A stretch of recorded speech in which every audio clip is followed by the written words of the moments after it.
कभी सीने में वो तेज जलन महसूस हुई है? ऐसा लगता है जैसे अंदर आग लगी हो।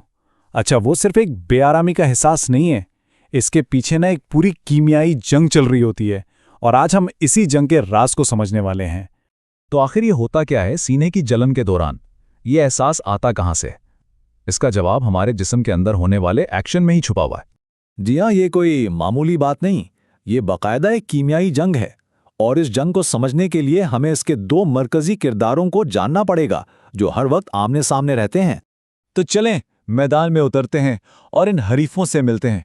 ये सब कुछ दरअसल प्रोटॉन्स के लेन देन का एक बड़ा दिलचस्प खेल है। एक तरफ हैं तेजाब जो प्रोटॉन देने वाले हैं, ये हमेशा प्रोटॉन देने को तैयार रहते हैं। दूसरी तरफ हैं असास जो प्रोटॉन लेने वाले हैं।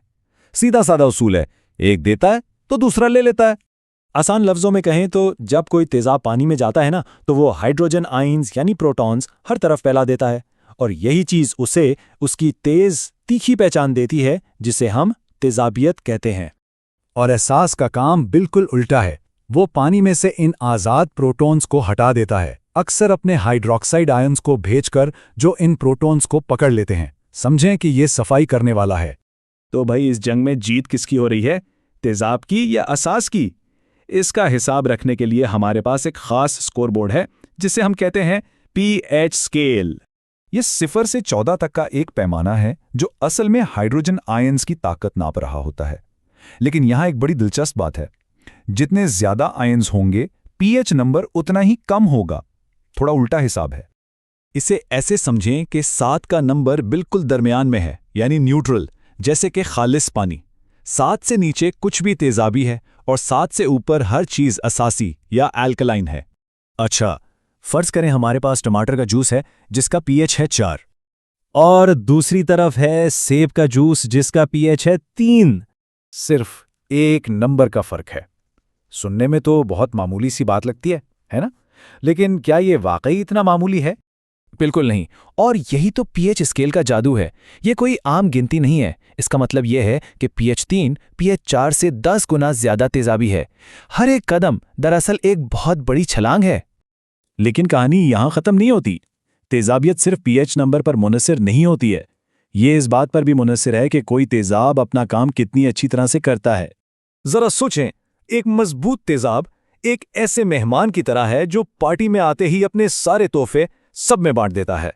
ये पानी में जाते ही अपने तमाम प्रोटॉन्स अतिया कर देता है।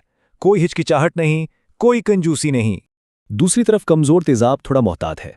ये पानी में जाता तो है, लेकिन अपने ज्यादातर प्रोटॉन्स अपने पास ही रखता है और सिर्फ कुछ ही अतिया करता है। और ये फर्क जमीन आसमान का है। हमारे मैदे में जो हाइड्रोक्लोरिक एसिड है वो एक मजबूत तेजाब है, वो अपना सब कुछ दे देता है। उसके मुकाबले में सिरके में जो एसिटिक एसिड है वो एक कमजोर तेजाब है, वो बहुत कम प्रोटॉन्स देता है। ताकत में बहुत बड़ा फर्क है। तो अब जब सारी कड़ियां मिल गई हैं, तेजाब, आसास, पीएच स्केल, मजबूत और कमजोर, चले वापस अपनी शुरू की कहानी की तरफ चलते हैं। याद है सीने की जलन? मसला ये था कि मैदे में एक मजबूत तेजाब बहुत ज्यादा हो गया था। तो हम क्या करते हैं, हम एक असास यानी एंटासिड लेते हैं। ये असास एक हीरो की तरह आकर इन इजाफी प्रोटॉन्स को पकड़ लेता है, तेजाब की ताकत कम करता है, पीएच को वापस ऊपर ले जाता है और हमें सुकून मिल जाता है। ये एक बेहतरीन कीमियाई तवाजुन है। और ये तवाजुन सिर्फ हमारे मैदे तक महदूद नहीं, ये तो हर जगह है। स्विमिंग पूल के पानी को साफ रखने से लेकर खेतों में अच्छी फसलें उगाने तक, मजेदार केक बेक करने से लेकर एक्वेरियम के नाजुक माहौल तक, यहां तक कि हमारे खून का पूरा निजाम भी इसी पीएच के तवाजुन पर चलता है। सच तो यह है कि हमारी पूरी दुनिया हमारे अपने जिस्म से लेकर गहरे समुंदरों तक पीएच के इसी नाजुक और मुसलसल तवाजुन पर कायम है। इसके बगैर जिंदगी का तसव्वुर भी शायद मुमकिन नहीं। तो सोचने वाली बात यह है, अगर हमारी पूरी दुनिया इस नाजुक पीएच तवाजुन पर चलती है, तो आज के दौर में इस तवाजुन को सबसे बड़ा खतरा किस चीज से है?